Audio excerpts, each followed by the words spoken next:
Hello everyone, Jack here again from Forbidden Planet for another new comic book day video. The shelves are absolutely loaded with new releases this week. Loads of ongoing series I'm picking up, quite a few one-shots that piqued my interest, and a couple tie-ins for some big events over the next couple of weeks. So let's get cracking and see what I'm picking up off the shelf this week. Kicking off with my ongoing series, we start off with Amazing Spider-Man issue 13. Now, last time an Amazing Spider-Man issue came out, I just come back from holiday and I hadn't quite caught up. I am now caught up. I'm still loving Joe Kelly's run, and I'm still falling in love with these Lee Bermeo covers, these Amazing Visions covers that Bermeo's been doing for the Amazing Spider-Man title over the last 3 or 4 issues, I think. There's been a few, it's been quite a few, and they're grand, and we're just seeing Spidey match up against some of his most infamous villains. But I'm not just picking these up for the covers. Obviously, as I've said the whole time, I've been really enjoying Amazing Spider-Man. Now we're starting to feel some of the impacts of Imperial. I was wondering when Imperial, the 4-issue series from Jonathan Hickman, setting the new status quo for the cosmic world of Marvel, and we're starting to feel the implications here in Amazing Spider-Man, especially after issue 11 of Amazing Spider-Man and the cosmic realm that it catapulted Peter into once again. So yes, Amazing Spider-Man issue 13. After a fantastic first issue, I'm of course still picking up Batman. Yes, we're already on to issue 2 of Matt Fraction's Batman. I really enjoyed the first issue. This is going to be introducing Tim Drake back into the world of Batman. Obviously, Chip Zdarsky in the previous run was utilising Tim Drake a fair amount. But as I stated last week, Matt Fraction said the 2 main characters of this book are going to be Batman and Bruce. We started to see that slowly in the first issue. We sort of see Batman, Bruce take the cowl off and interact with people a little bit more as himself. Or is the Batman himself? We never really know. Every writer has their own spin on whether Bruce Wayne is the mask or whether it is Batman, and I think Matt Fraction is going to be exploring that a lot more in this and how that interacts with the other members of the Bat family. And this time, it's time for Tim Drake to see which mask Bruce is wearing. And like last time, Titino Tedesco has just knocked it out of the park with a variant cover, so I'm also picking that up. Continuing my ongoings, we have Post Malone's Big Rig, already on to the 3rd issue. This series has been manic, to say the least. The amalgamation of modern trucker engineering, good old Texas spit and grease, and the machinations of evil, dark age, medieval fantasy cultism. We're starting to see this come together as a bit more of an ensemble piece, which I really like. The other characters are now aboard the rig and learn more about the state of this medieval dark age Europe and how the hordes of hell and witchiness made their way to the land. So yes, Post Malone's Big Rig going full steam ahead. And last but by no means least for my ongoing series, Cheetah in Cheshire robbed the Justice League. Still such a great, fun heist book from Greg Rucka. I know everyone here at Forbidden Planet Camden who's been picking up has been really enjoying it. It's been great talking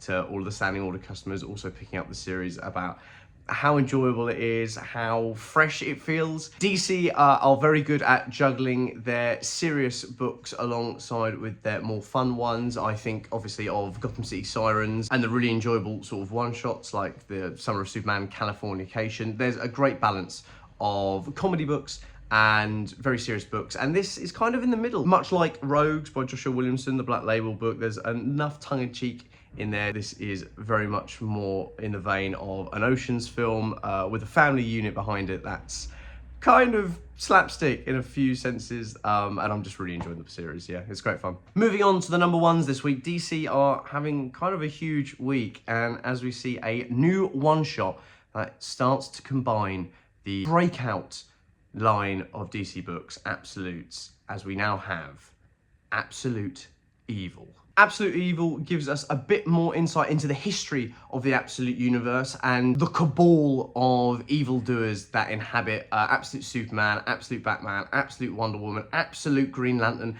Absolute Flash, Absolute Martian Manhunter, and absolutely everyone. A lot of this book is focused on the foundations of the universe, sort of predating the introduction of these characters into this universe. Obviously from the DC All-In special, we kind of know that this Absolute Universe is the byproduct of a creation of Darkseids, in which it was more of a struggle for good and for hope to breed itself within the world. So by that standing, there should be a lot more evil. And I think we're about to see just how much that evil is spread and entrenched in this universe. So really looking forward to this. Up next, a huge thank you to Vittorio, as ever, for flagging this new release on the shelf. It's a one-shot from Image Comics, collecting 3 previously unreleased stories, or at least were not easily to obtain stories from Nick Dragotta and David Brothers. And that is Good Devils Don't Play Fair with Evil. Yes, that's right, a whole one-shot from the incredible artist behind East of West and more recently, and possibly why a lot of you will know, Absolute Batman. These 3 stories explore post-apocalypses, frenetic violent boxing matches, and surviving in America, as the prelude explains. I think the best way to describe the book is exactly what it says on the blurb. In their own words, it's a 64-page love letter. They just sealed it with a fist. If that doesn't sum up the violence, the action, the incredible line work that we're going to see from Dragotta, and some incredible color work in the middle story is such a looks so vibrant. So yeah, I think this is a pretty obvious pickup for fans of everything. Basically, if you're a big action-packed fan like me, if you like the work of like James Harren, Daniel Warren Johnson, Nick Dragotta, this is a pretty obvious pickup.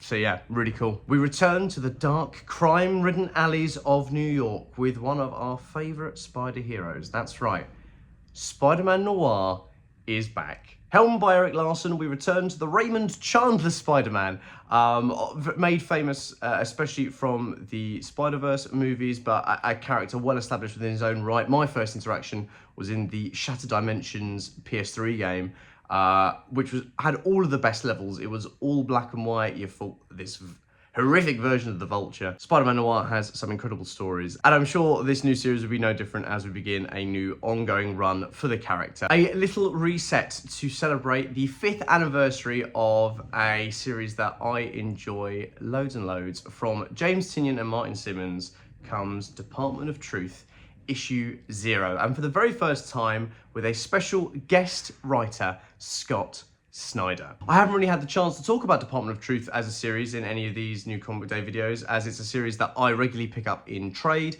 Obviously, we had the first 4 volumes, which then went on a bit of a hiatus. We were pretty convinced it might have been over for a while, but if you're on the Tiny Onion newsletter, you know, you're getting these little crumbs and these little hints that DOT was coming back, and of course it did, and it is flourishing once again.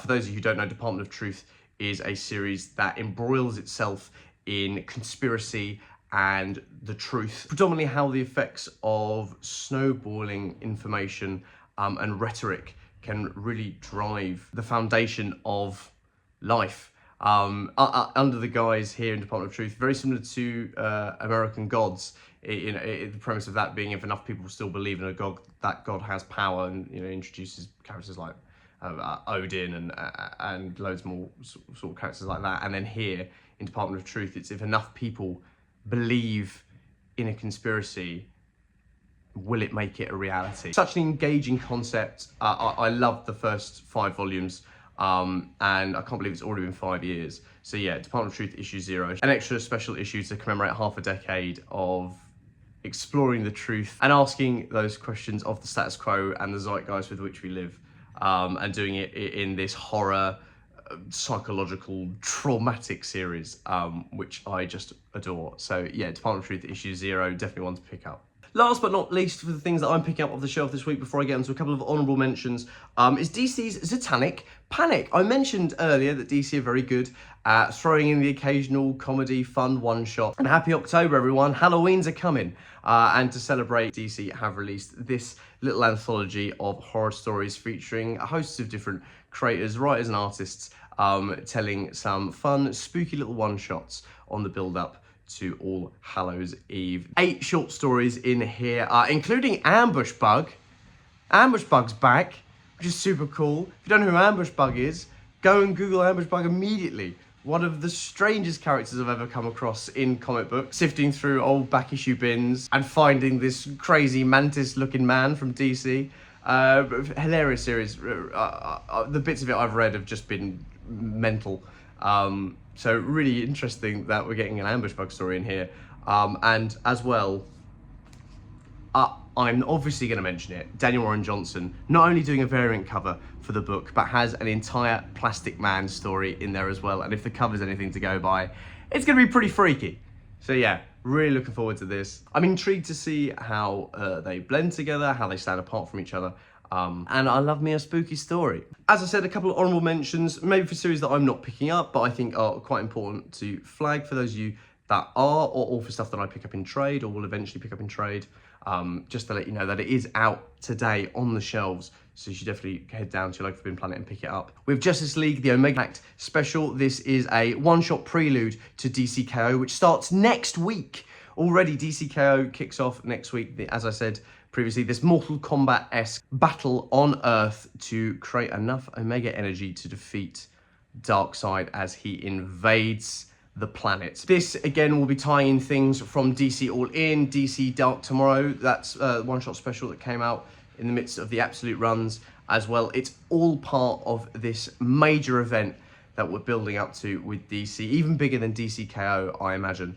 But that, as I said, starts next week and is the next thing on the slate for big crossovers and events. So if you want a bit more context, more than you got in the local comic shop day preview and the previews in the back of certain DC books, then definitely pick up the Omega Act. Gotham Academy returns with Gotham Academy First Year, a series that was coming out years ago, almost 10 years ago, probably over 10 years ago now. There's been so many different installments of the Gotham Academy series, and this is the freshest take in the famed Gotham Academy and the dark mysteries it hides. I'll probably end up waiting a trade paperback just to blitz the series all in one go, but if you're not as patient as I am, as I imagine a lot of you aren't, because I'm not with a lot of other series, definitely have a look at picking up Gotham Academy First Year. And last but by no means least, we have the 250th issue of Venom. Now, an interesting one for a lot of people, myself included, because this issue promises to see the return of Null, the God King of the Symbiotes, a title that was usurped from him